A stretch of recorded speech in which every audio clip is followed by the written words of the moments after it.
Hello friends, this is Gaurav Lat, your big bull coach. So जारी रखते हैं हमारा डेली सीरीज़, आपका मार्केट का डेली डोज। आज के लिए यानी 20 अप्रैल 2026 के लिए, that is the 20th of April 2026 Monday. So इस नए हफ्ते का पहला ट्रेडिंग सेशन था। तो आज मार्केट जो है वो एक्सपेक्टेड था कि थोड़ा डावाडोल रहेगा। वैसे गिफ्ट निफ्टी तो इंडिकेट कर रहा था कि 50 पॉइंट्स बढ़ के खुल सकता है। तो जो फ्राइडे का खुमार था वो तो देखिए, पहले मैंने कहा ही था कि वो तो उतर ही जाएगा, और वो उतर ही चुका था।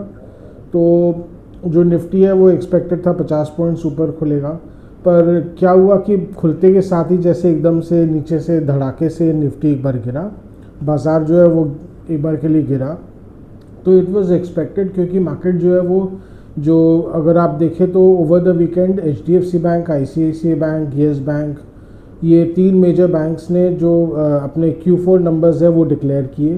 तो कहीं ना कहीं HDFC बैंक का जो Q4 नंबर आया था वो इनलाइन ही था, इनलाइन पर एक्सपेक्टेशंस। एंड ICICI बैंक का जो है वो थोड़ा सा बेटर था। तो ICICI बैंक का स्टॉक तो बढ़ के खुला, HDFC बैंक का जो स्टॉक है वो थोड़ा सा गिर के खुला। तो 800 के नीचे ही रहा ये HDFC बैंक का स्टॉक। तो कहीं ना कहीं मार्केट ने डाइजेस्ट किया इनके अर्निंग्स को। सो वो सब फैक्टर भी था। तो सबका जो क्यूमुलेटिव इफेक्ट ये था कि एक बार के लिए तो मार्केट गिरा, Nifty was in red for some time. पर जिसको बोलते हैं, अब चूँकि ओवरऑल बुलिश मोमेंटम बाजार में है, तो बुल्स पुल्ड अप दे सॉक्स। उन्होंने अपने, बोलते हैं ना, अपनी बंदूकें फिर से ठीक की और फिर से वो वापस आ गए मार्केट में। तो कहीं ना कहीं अगर आप देखें तो ओल्ड इकोनॉमी स्टॉक्स जैसे अदानी ग्रुप स्टॉक्स में सुबह को अच्छी बढ़त थी। तो उसके अलावा और भी जो छुटपुट ले वाली थी बाज़ार में, और थोड़ी बहुत ऑटो स्टॉक्स में थी ले वाली। तो ओवरऑल उसके कारण देखिए मार्केट एक बार के लिए सुबह को बढ़ा। बैंक निफ्टी में भी रिकवरी आई, तो बैंक निफ्टी भी थोड़ी तेज़ी दिखाने लगा। तो उसके कारण भी जो है निफ्टी को थोड़ा सा, बोलते हैं ना, ईंधन मिला, फ्यूल मिला। तो Nifty went all the way to 24,480। तो कहीं ना कहीं बोलते हैं ना, रेंगते रेंगते थोड़ा थोड़ा बढ़ते बढ़ते निफ्टी जो है वो ठीक ही बढ़ गया। पर अगेन कहीं ना कहीं लग रहा था कि जैसे ही निफ्टी जो है 24,500 के आसपास आ रहा है, कहीं ना कहीं एग्जॉशन दिखने लग गया था कि वहाँ पे जैसे बाइंग ही बंद हो जा रहा है, सारे स्टॉक्स एक बार के लिए रुक से जा रहे हैं। तो धीरे धीरे फिर अल्टीमेटली क्या हुआ, जैसे लेट ट्रेडिंग में निफ्टी जो है वो खिसकते चला गया। In fact Nifty went into red by late trading, तो but it did manage to close just mildly positive. तो मॉडरेट गेंस के साथ बंद हुआ, पर हम तो बोलेंगे ऑलमोस्ट फ्लैट ही बंद हुआ एक तरह से। तो निफ्टी जो है वो अपने गेंस को टिका के नहीं रख पाया। सो ये साफ दर्शाता है कि कहीं ना कहीं अभी बाइंग एग्जॉर्शन मार्केट में देखने को मिल रहा है। अगर आप देखें तो mid caps and small caps में भी बाइंग एग्जॉर्शन एकदम आज दिख रहा था। कहीं ना कहीं देखिए पॉकेट्स में लेवाली थी, पर ओवरऑल देखा जाए तो थोड़ी सी एग्जॉर्शन थी। पॉकेट्स में देखा जाए तो देखिए एथर एनर्जी है, अगर एग्जाम्पल के तौर पे ले लें तो उसमें आज भी लेवाली थी। ये स्टॉक जो ऑलमोस्ट 900 के लेवल्स पे आ गया है एंड रुकने का तो नाम नहीं ले रहा है। देखिए IPO प्राइस इसका 321 रुपये था, उसके कंपैरिजन में आप देख लीजिए स्टॉक ऑलमोस्ट 3 गुना होने जा रहा है। सो ये सब स्टॉक्स तो एकदम अच्छा कर ही रहे हैं। अगर स्टील सेक्टर की बात करें तो वो JSW में आज ले वाली थी, आज भी बढ़त थी। तो स्टील स्टॉक्स में लग रहा हो सकता है अभी और अच्छा करे। एक बार एल्यूमिनियम स्टॉक्स ने आज थोड़ी सी सांस ली है, दे टुक अ पॉज। तो हिंडाल्को जो है वो हल्की से गिरावट के साथ आज बंद हुआ। तो वहाँ पे हो सकता है थोड़ा सा एक बार मार्केट जो है वो सांस ले, एक बार ठंडा रहेगा। पर देखिए कहीं ना कहीं पॉकेट्स में अभी लेवाली आती रहेगी। आज ट्रेंड को देख लीजिए, ट्रेंड का स्टॉक आज फिर से करीब करीब 2% बढ़ा हुआ था। तो देखिए जो जो पॉकेट्स है उनमें तो लेवाली आती रहेगी। और मैं स्पेसिफिकली रिटेल स्टॉक्स के लिए एक चीज़ बहुत गौर करने वाली बात मैं बता दूं। अभी मैंने सोशल मीडिया में एक पोस्ट देखा था, मैं रेफरेंस के लिए डाल भी दूंगा। तो उसमें बेसिकली ये था कि अभी बहुत कंज्यूमर्स ने नोटिस किए हैं कि बहुत सारे ऐसे प्रोडक्ट्स हैं, प्लास्टिक प्रोडक्ट्स हैं और कई सारे ऐसे चुनिंदा प्रोडक्ट्स हैं जो अमेज़ॉन में बहुत महंगे हुए हैं। अगर आप देखें तो डी मार्ट में उन्होंने कंपैरिजन करके बताया था, जो प्रोडक्ट 99 रुपये का, जो एक वाटर बॉटल 99 रुपये का डी मार्ट में मिल रहा है, वही अमेज़ॉन में 250 से 300 रुपये का बिक रहा है वो। सो अमेज़ॉन में धीरे धीरे मार्कअप बहुत बढ़ गया है। देखिए अमेज़ॉन के खर्चे तो बढ़ते ही जा रहे हैं। इन्होंने इतना लुटाया है इतना साल, तो अब उनको भरपाई भी करना है उस चीज़ का। तो कहीं ना कहीं अब कंज्यूमर्स ये नोटिस करने लग गए हैं और हो सकता है धीरे धीरे वापस उनका जो रुझान है वो ये जो रिटेलर्स है इनकी तरफ वापस बढ़ जाएगा। और ये कहीं ना कहीं हो सकता है आगे चल के ये जो ट्रेडिशनल रिटेलर्स हैं इनके लिए बहुत बड़ा बूस्टअप साबित होगा।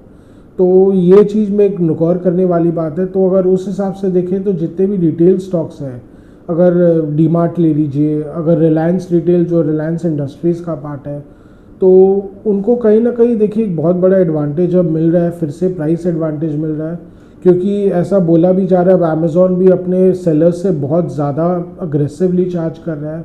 दे are charging at least 25 to 40% markup from their sellers as their margin. So कहीं ना कहीं इसके कारण देखिए अमेज़ॉन में प्रोडक्ट्स बहुत सारे ऐसे प्रोडक्ट्स हैं जो जनरली अब बहुत एक्सपेंसिव होते जा रहे हैं। सो ये रिटेल कंपनीज़ के लिए तो बहुत ही अच्छा है। उसके अलावा आप ट्रेंड भी देख लीजिए, इनके लिए भी बहुत अच्छा है। ये फास्ट फैशन में है, तो कहीं ना कहीं फास्ट फैशन में भी धीरे धीरे ऐसा हो ही सकता है।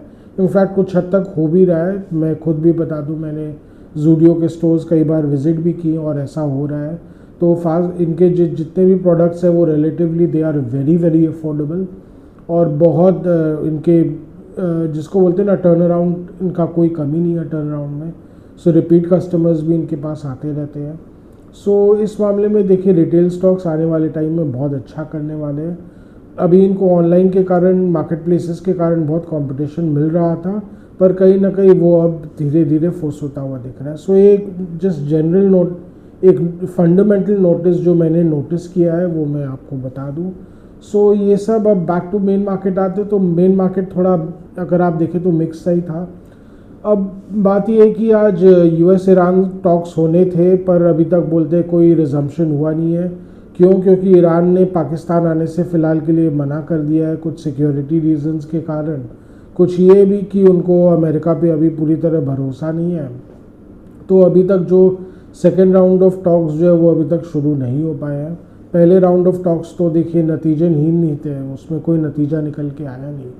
सो मार्केट इज़ होपफुल कि कहीं ना कहीं अब धीरे धीरे कॉन्फ्लिक्ट रिजॉल्व हो जाएगा। हालांकि देखिए अभी तक रिजॉल्व हुआ नहीं है। और गौर करने वाली बात यह है कि सीज़ फायर का ये हफ्ता जो है आखिरी है, तो इस हफ्ते के अंत आते आते सीज़ फायर ख़त्म हो जाएगा। तो अगर इस बीच कोई बातचीत नहीं हो पाती है या कुछ हल नहीं निकल पाता है तो पूरे चांसेस है कि जो यूएस ईरान कॉन्फ्लिक्ट है वो फिर से रिज्यूम हो सकता है। तो अगर ऐसा होता है तो देखिए भारतीय बाज़ार के लिए स्पेसिफिकली बहुत ख़राब है, क्योंकि फिर से कच्चे तेल के दाम बढ़ जाएंगे। कच्चे तेल के अगर दाम में आप देखें तो WTI और ब्रेंट के बीच का डिफरेंस फिर से बहुत बढ़ गया है। जो ब्रेंट क्रूड जो $86 के आसपास चल रहा है, वहीं WTI क्रूड यानी अमेरिका का जो क्रूड है वो $86 के आसपास चल रहा है। तो ब्रेंट क्रूड $94 के आसपास चल रहा है, तो $8 प्रीमियम पे चल रहा है फिर से ब्रेंट। तो कहीं ना कहीं एशिया को अच्छा खासा प्रीमियम चुकाना पड़ रहा है। तो ये प्रीमियम वापस $100 के भी, अगर यूएस से ये ईरान कॉन्फ्लिक्ट फिर से बढ़ता है तो ब्रेंट क्रूड के दाम तो $100 के ऊपर बढ़ने ही है फिर तो। सो ये फंडामेंटली इंडिया के लिए बहुत ख़राब है। सो लेट्स सी गवर्नमेंट इसका क्या हल निकाल पाती है। पर कहीं ना कहीं देखिए अगेन स्टॉक मार्केट को तो नेगेटिवली अफेक्ट करेगा ही। अगर ऐसा होता है, मेजर फ्लेयर अप होता है मिडल ईस्ट कॉन्फ्लिक्ट में, तो मोस्ट लाइकली निफ्टी जो है वो वापस 24,000 के नीचे जाएगा। एक बार बेयर सिचुएशन फिर से बाज़ार में आ जाएगा। जब तक ऐसा नहीं होता है तो मुझे लगता है निफ्टी जो है एक बार 24,150 से लेके 24,500 के बीच हो सकता है अभी ट्रेड करता रहेगा। हालांकि बहुत ज़्यादा बढ़त यहाँ से मुझे तो नहीं लग रही है, बिकॉज इसके लिए बाइंग आना पड़ेगा। और आप जानते देख ही रहे बाइंग स्लो हो गया है। पहले भी मैंने कहा था कि 24,000 के ऊपर हो सकता है बाइंग बहुत स्लो हो जाए, और उसके कारण देखिए जो निफ्टी है वो रेंगते ही बढ़ेगा। तो अब आज भी का एक हद तक ऐसा ही हो रहा था, बाज़ार जो निफ्टी जो है वो रेंगते बढ़ रहा था और बार बार लड़खड़ा जा रहा था। ऐसा लग रहा था कि लड़खड़ा के दम से गिर ही जाएगा, और लास्ट में ऐसा ही हुआ। इनफैक्ट एक बार के लिए मार्केट ने सारे गेंस दे दिए। सो यही हुआ। तो बेसिकली अभी का लेखा जोखा ये है कि अभी थोड़ी सतर्कता बना के रखिए। जियोपॉलिटिकल फैक्टर्स हावी रहेंगे। अगर कल से टॉक्स जो है यूएस ईरान टॉक्स पाकिस्तान में, इस्लामाबाद में, इस बार तो बोल रहे रावलपिंडी में होंगे, तो अगर रिज्यूम हो जाते हैं तो देखिए बहुत अच्छा है। कुछ अगर हल निकल के आ जाता है अभी और 2 दिनों में तो बहुत ही अच्छा है, तो मार्केट के लिए और रिलीफ होएगा। हो सकता है इसके कारण फिर मार्केट को थोड़ा सा और मोमेंटम मिल जाएगा बढ़त की ओर। तो I will not be surprised अगर कंक्लूसिव टॉक्स हो जाते हैं, हॉस्टिलिटीज़ एकदम फॉर्मली ख़त्म हो जाते हैं, तो निफ्टी जो है 25,000 तक भी जा सकता है। अगर ऐसा नहीं हो पाता है तो डवाडोल वाली स्थिति बनी रहेगी। सो यही बात है, अभी तक तो यही है कि ओवरऑल जो जियोपॉलिटिकल फैक्टर्स हावी रहेंगे, उसके अलावा Q4 नंबर्स भी मार्केट को डाइजेस्ट करने पड़ेंगे। तो इसका देखिए कहीं ना कहीं मार्केट में थोड़ा सा मिक्स्ड इसका इफ़ेक्ट रहेगा ही रहेगा। तो ट्रेडर्स के लिए, ट्रेडर्स शुड बी अवेयर, कहीं ना कहीं बहुत ओवर ट्रेड नहीं करना चाहिए ऐसे सिचुएशन में। तो और उसके अलावा अभी जनरल लॉन्ग टर्म के लिए इन्वेस्टर्स के लिए तो अभी इतना ख़राब नहीं हुआ है। मे बी अगर यहाँ से गिरता है बाज़ार, फिर से करेक्ट करता है, तो मे बी उनको फिर से अपॉर्चुनिटीज़ मिल जाएंगी। मीडियम टर्म ट्रेडर्स को थोड़ा सतर्क रहना चाहिए, खास करके जो बुल साइड में है, कहीं ना कहीं फिर से झटका आ गया तो वो फिर से ट्रैप हो सकते हैं। तो मीडियम टर्म ट्रेडर्स को ज़्यादा सतर्क रहना चाहिए अभी इस लेवल में, या इन्वेस्टर्स को टू बी मोर स्पेसिफिक। सो यही था आज का लेखा जोखा। आज का डेली व्लॉग यहीं तक रखते हैं। आज आशा करें कि आपको हमारी डेली व्लॉग्स अच्छी लग रही हो। Do like, share and subscribe to our channel, do hit the bell icon for regular update on our videos.